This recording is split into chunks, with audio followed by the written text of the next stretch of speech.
Coming up on Studio A, the San Marcos River is cleaner now, the system for handling class material online is changing, and the Texas State baseball team is bringing out the fans. We'll have those stories and more next on Studio A.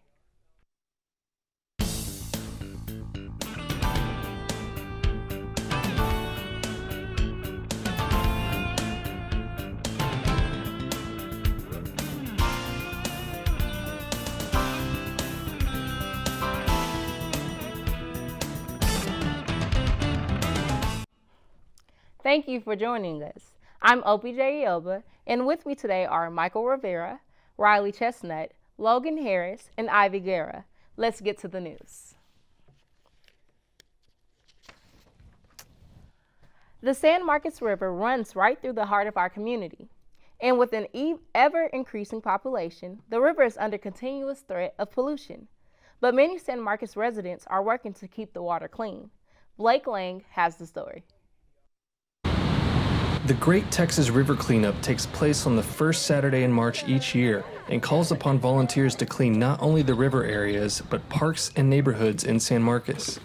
Volunteers range from children and students to professionals in environmental science and public services who lead the various cleanup groups around the city.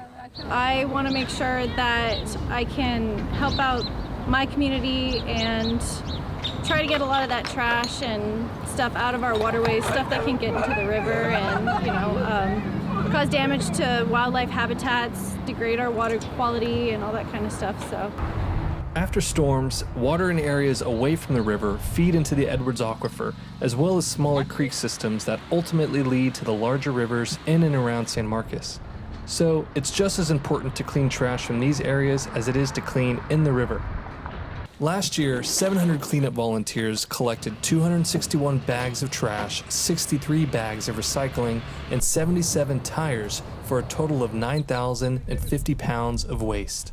I think it's hard to see it sometimes. It's hard to understand how, a piece of trash on Craddock Avenue can get to the river, but it'll get there eventually. So I think them participating in things like this, understanding that, your actions do impact the quality of the river. We love the river, we love hanging out, we love tubing and things like that, but I think it's really important to get people to understand that, we have a responsibility to take care of it as well. With the San Marcos River being one of the main attractions of our city, it's important that we all do our part to keep it clean and pretty. Whether it's volunteering for the annual cleanup or simply discarding trash and recycling properly, actions like these go a long way in keeping San Marcos beautiful. For Studio A, I'm Blake Lang. So the San Marcos River is clearly one of San Marcos's biggest attractions, as the video just said. When you hear some of those staggering numbers about how much gunk and how much junk they pick up, how does that make you feel? Well, the fact that there's 4.5 tons of waste they picked up from the river this last year, we swim in it, that feeds into the aquifer we drink from, it makes me feel kind of dirty, to be honest with you, because they just got to take better care of what this natural resource is. I mean, this is an identifier. And one of the reasons people love coming to the school, we got a great river running through it, and to hear that there's so much waste they can pick up from it, it grosses me out. Most of the classes taught at Texas State include information found on tracks. That's the learning management system that makes it easy for professors to put class material online. And in some classes to teach entire classes online. But Tracks is about to see its last days here. And Amelia Mook says it's because the people who run it are gone. The original leaders of Tracks left, and the new program management hasn't been able to keep up with online advancements. Texas State faculty have requested features that Tracks is not able to provide, so a new system that can offer more is being researched. I guess if we can come up with something that does a secure testing feature, then yes, I'm really excited. If they can't come up with something that's just as good as it, then I don't think I'll be as excited. Solution providers are coming to campus this month to share ideas for new possible systems. A learning management system called Canvas is a leading contender. But I think that they would have to just slowly bring it into play, because a lot of people do get confused on how Tracks works, and any more changes could just make the experience a lot more confusing for the user. The staff have a say in choosing the system by helping with the evaluations and being able to ask questions and give feedback to the vendors. There will also be meetings to talk about the features staff want to see implemented the most. Our technology committee has asked us to come up with things that they want us to suggest for what we'd like to see in the new format. There is still a lot of work to do before the system is thrown out, so a lot of students won't see the change as it won't all be in place until 2020. For Studio A, I'm Amelia Mook. Yes, this new system's not going to be implemented until like 2021, but we've been using Trax for like our whole Texas State lives. Oh, did you have like any grievances with it, or did you like it? I hope the new system is a little bit more easier to navigate, just solely because I know when I started using Trax, I was completely lost, and I had to, ask several teachers and instructors to help. And then with the whole Bobcat mail thing, it kind of threw us all off when they switched us over to Outlook too. So I hope that gets better. Yeah, I understand that. It's a little tricky at times when they switch things up because we're so used to this one thing and then they give us something else. So I definitely understand the frustration. But hopefully, the new kids are kind of savvy. So yeah, they're really hopefully savvy. they're going to get it just fine. From financial aid to academic support, Texas State University has received national recognition for being military friendly. Though it is not the recognition that Texas State strives for, but a future for their student veterans. Edgardo Hernandez has the story. Last November, Texas State University was recognized as being a top military-friendly campus for 2018, ranking #1 within two-tier research universities and 35th within the nation. Although this accomplishment is worth celebrating, Texas State is no stranger to the spotlight when it comes to veteran affairs. Since 2009, Texas State has been recognized for assisting veterans transition from military to student life. For most veterans, the beginning transition could be the breaking point in this process. From the military to the classroom, it's a very stressful time. The first 3 semesters of that transition are when they're most likely to fail, and that's when most veterans choose to not go to school anymore. To ease this transition, Texas State offers a relief to classroom stress by providing academic support at the Student Learning Assistance Center. This center has an organization that aids veterans in a way they are most familiar with. Interactions that I had with the veteran aspect of Texas State was the Tutor Corps, which is the branch of SLAC that provides tutoring services for strictly veterans, so it's veterans tutoring veterans. With tutors from various branches of the military, Tutor Corps offers help in all subjects and provides a study area for working alongside others. In addition to Tutor Corps, Texas State has another group that is encouraging veterans to embrace the social aspect of college, making the transition easier. Created by veterans that offers like community activities and like barbecues and other things to get veterans involved with each other so that they know that they have other resources to reach out to. The Veterans Alliance of Texas State University brings student veterans together.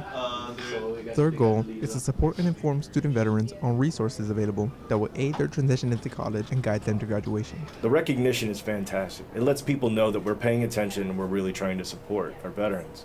But the best part of it is when a veteran graduates. We have a veterans graduation ceremony.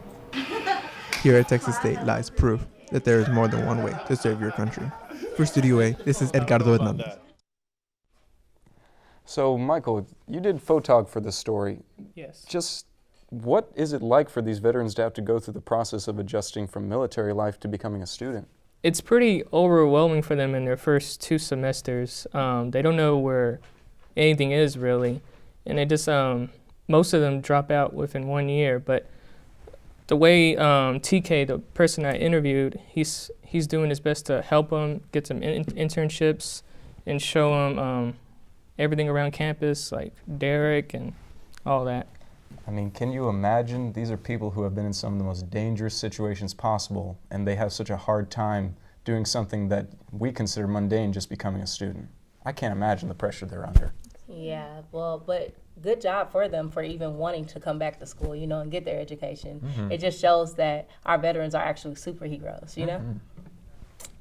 We'll take a break right now, but when we come back, Black history gets the spotlight. The university is growing, and so is San Marcos. And a new dance troupe is open to all comers. Imagine a lusher, greener San Marcos with interconnected natural areas around town, rich with diverse flora and fauna. A place of winding paths open for pedestrians to explore the blissfulness of nature without disturbing the fragile areas or the creatures that inhabit them. The San Marcos Greenbelt Alliance shares this vision. They're a nonprofit organization working at the community and political level to preserve and better San Marcos's natural beauty. Through community education and outreach, they strive to build a passion for conservation. And their cooperation with local developers ensures that our beautiful city is progressing with nature in mind. But they can't do it alone. There are plenty of volunteer opportunities open to everyone. Visit www.smgreenbelt.org for more information on their efforts and ways to get involved. Here at Texas State, it is important that our students know the importance of all history. But how many know about Black history? I took a look. San Marcos is the home of the Calaboose African American Museum. A former jailhouse and USO dance hall for Black soldiers, the Calaboose Museum has artifacts and exhibits tracing local African American history. Special exhibits include displays relating to slavery, civil rights, the Ku Klux Klan, Black education, and San Marcos area history. Located on 200 Martin Luther King Drive, students can come to learn the history of historic African American figures that made a difference in this world, such as Eddie Durham, who is known as an African American musician from San Marcos, Texas. At Texas State, we encourage our students to educate themselves on important historic facts. But how many of them know about African American history? Who was the first African American Major League Baseball player? Oh boy.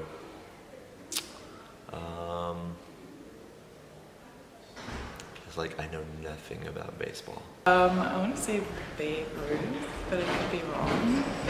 He was African American, right?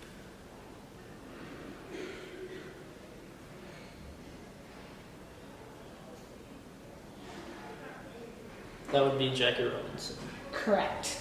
Who was the first African American Nobel Peace Prize winner? Was it Harriet Tubman? I want to say. Oh, I'm like blanking, sorry. Can I have like options? But I want to say I couldn't tell you like, was the last name like Fredericks or something? I want to say George Washington Carver or Martin Luther King. It seems that our students don't know as much as they should and should take the time to educate themselves and know their history. Yes. Black History Month was obviously last month, and Opie, this was your story. And to me, it was pretty humorous seeing everybody struggle with your little quiz. Was that pretty shocking to you? Actually, to be honest, it wasn't as shocking as you would think it would be, because nowadays we're all caught up, students-wise, we're all caught up in social media. So we know what we see. We don't really know about, the stuff that happened beforehand. And honestly, I didn't even know the second question. I knew the first question. Everybody knows Jackie Robinson. Everybody knows that. But I didn't even know some of the things that I was asking. And I just had to reflect on myself and realize that I need to go know, the history behind African Americans and just about America, period, Yeah. Yes, someone needs to get her a history book, because Babe Ruth as an answer? Yeah. Babe Ruth, African American. Good news flash. All right. San Marcos has until recently been known as a small town. But exactly how big is it getting? Lauren Fisher has the story. Drive around San Marcos and you'll notice a pattern. Apartment complexes, construction, and traffic. Texas State has taken over San Marcos, and with it comes many changes. Small businesses are now being closed in favor of huge chains. And with so many students that need a place to stay, student living apartments have become a must. Census records show that the average rent for a one-bedroom apartment in San Marcos was $695 in 2011 and $894 in 2013, and now stands at around $960. The cost of living has risen in San Marcos. So what does all this mean to the residents of San Marcos? Della Rodriguez has lived in San Marcos since 2012 and is retired. However, she sees the growth in the city as a good thing. It is absolutely good. I mean, it's going to be almost like College Station, where it's going to be where the college will overtake the city. And we have a lot of things that the kids can do here, and especially now that we are having a new generation. They're more type to be out in the river, the lakes, and so this is a great location. New resident Adam Garcia also enjoys the growth, despite the rising cost of living. The growth is good for the community. I come from a small town. There's not a lot to do, so bringing a lot of construction into the community helps. For now, San Marcos has its growing pains. But for a growing population, this is needed. For Studio A, I'm Lauren Fisher. Yes, student population is growing at a really high rate. Probably in 5 years it'll be like a real big college town that will rival A&M, UT. What do you think about the locals? How they feel about this place turning into a big college town? I mean, I feel like the rapid expansion of student apartments to try and meet these needs isn't exactly good, because they're trying to rush these jobs, and you have students that are displaced, sign leases for places that don't exist, and they have to rush them to get open, and so you have structural damage that puts these students' lives at stake. So they're kind of taking advantage of a couple of naive kids, in my opinion. Yeah, but I also think that because we are college students, we should know, Mhm. you know? Mhm. And the moral of the story is you don't sign a lease until you have seen the apartment you will be staying in. Yeah. But I do believe that, you know, the people are taking advantage of college students because they know that they're in a hurry to get off campus. They want to be their own person and just live somewhere else, you know? And the rent's going up. A lot, Yeah. yes, very much so. And you can see the areas of this town that are getting displaced, and locals in slum neighborhoods, it's rushing a little bit, so they got to find a good balance and actually set a standard for how much students they want here, how many students they want at the school. Exactly, and it's not enough parking for all of us, so they need to figure out something. Texas State has so many organizations. It's hard to keep up with all of them. The dance department alone has 4 different orgs that are available to students. But Ivy, you recently visited a rehearsal for one dance group that is open to everyone? I did. I actually went to the rehearsal for the transient dance group, and they're actually a pretty interesting group of people. Well, maybe practice one sport, but then I think we should do a jam. We haven't done a jam in a while, and I think that would be beneficial for what we need today. Yes? Yes. Mm-hmm. Okay, spread. The Transcend Dance Collective is an all-inclusive group run by dance majors which focuses on improvisational dance. The group practices every Monday and tries new improv exercises every week. They focus on letting go and not thinking about your movements.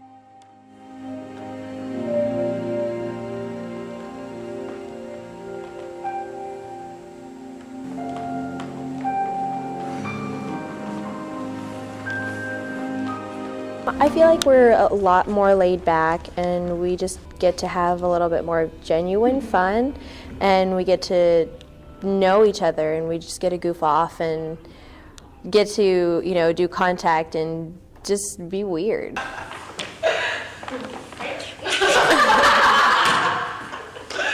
This exercise is called a jam.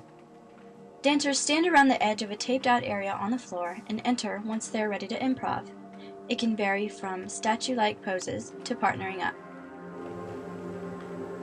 The collective performs site-specific performances around Central Texas, which consists of taking the spaces that they are in and tying it into the performance. Performances aren't choreographed, but President Lindsey Gerson works hard to make the environment a safe space for creativity to flow. You really get to connect. That's for sure my favorite part. I've been in so many situations, jams, where, you know, I'm dancing with the person for over an hour sometimes, and I don't even know their name, and I feel like I know their entire being. I feel like, you know, your souls get to connect, and then afterwards you're like, oh, hi, what's your name? Anyone, regardless if you have a background in dance, is welcome to join, or even stop by every once in a while to dance, watch, or just to goof around. From Studio A, I'm Ivy Guerra.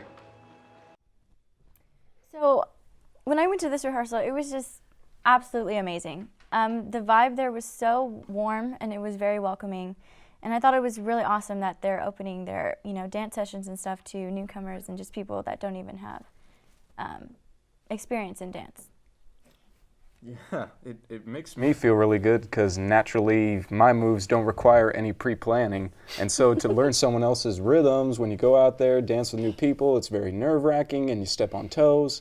So I can just go out there and be more free and I can get my groove. Yeah, exactly. Have fun. Get your groove on, man. Right, exactly. Yeah, the way they were just so in sync with the moves were it was really cool.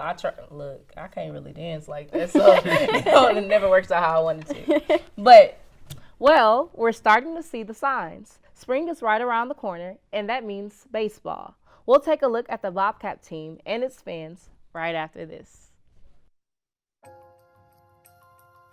In our world, there are 7.6 billion people. San Marcos has 61,980 people, but 1 out of 7 residents in Hays County struggle with hunger. 8,690 children are food insecure. Hunger isn't caused by lack of food, but rather the continued prevalence of poverty. That's why Hays County Food Bank is focused on addressing the root causes of hunger. Together, we can eliminate world hunger. And all it takes is your effort.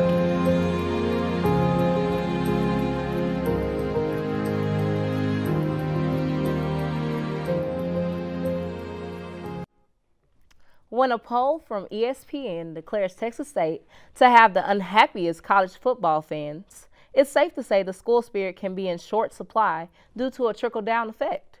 Riley Chestnut, are fans of other sports unhappy too? For the most part, I'd say yes, with the main ones of football and basketball, because those stadiums can be like graveyards, but I was happy to learn that Texas State baseball out of Bobcat Ballpark can make for a very good time. Bobcat Ballpark, a small, intimate venue where last year the Bobcats showcased one of the most potent offenses in the Sun Belt. But this hitter's haven doesn't just buzz with electricity on the field. You can feel that excitement in the stands as fans pack the stadium, ready to have a good time and cheer on Bobcats like starting shortstop Luke Shirley. For us, when we have all those people behind us cheering us on and giving us energy, it just gives us that extra step, that extra something. Home field advantage is a real thing, and playing in front of a solid fan base like what we have, it's really something special. So. Last year, the team's games versus UT Austin and Texas A&M set the single-game records for highest and second highest attendance. These marks highlighted a year where the Bobcats welcomed a school record 49,258 fans overall to their ball games. The question is, why? I come to baseball games because I love the sport, and I think there's a lot of nostalgia surrounding baseball, and it really just brings people together. It's just a great atmosphere, especially here in Central Texas. This is one of the nicer complexes that I know of, and I've been to a lot of them being an alumnus of the team. It's just a great atmosphere. It's a great, comfortable stadium to sit in. The fans are great. We really do turn out, and we love to cheer them on every single home game that we can, especially when you get in-state rivals like A&M and UT in here. It gets pretty rowdy, and it's fun to be a part of that atmosphere. Whether it's the small, intimate venue, the weather being just right, some booze fueling a few good heckles, or simply a love of the game itself, Bobcat Ballpark will continue to be one of the most electrifying places to catch a ball game. For Studio A, I'm Riley Chestnut.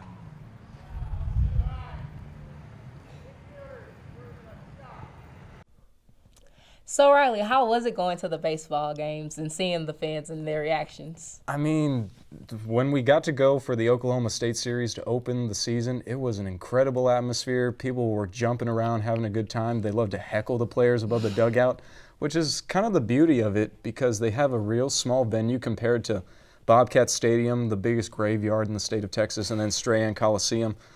And it doesn't matter how the team is doing, which thank goodness this year they've got a great pitching staff. They can give you a good show, and they get the crowd really involved because you don't even have to sit down. You can go stand on the side of the dugout, talk to the players in the bullpen. It just seems like it's a huge family atmosphere and everyone can go out and have a good time. And you get the major teams to come too. Exactly. UT, Texas A&M, they don't schedule easy teams. They want to give these fans entertainment and the team a challenge. Wow. Okay. Well, that's all for today's Studio A. For our reporters, Michael Rivera, Riley Chestnut, Logan Harris, and Ivy Guerra, I'm OPJ Ioba. We will be back next month with another edition of Studio A. Have a fun spring break.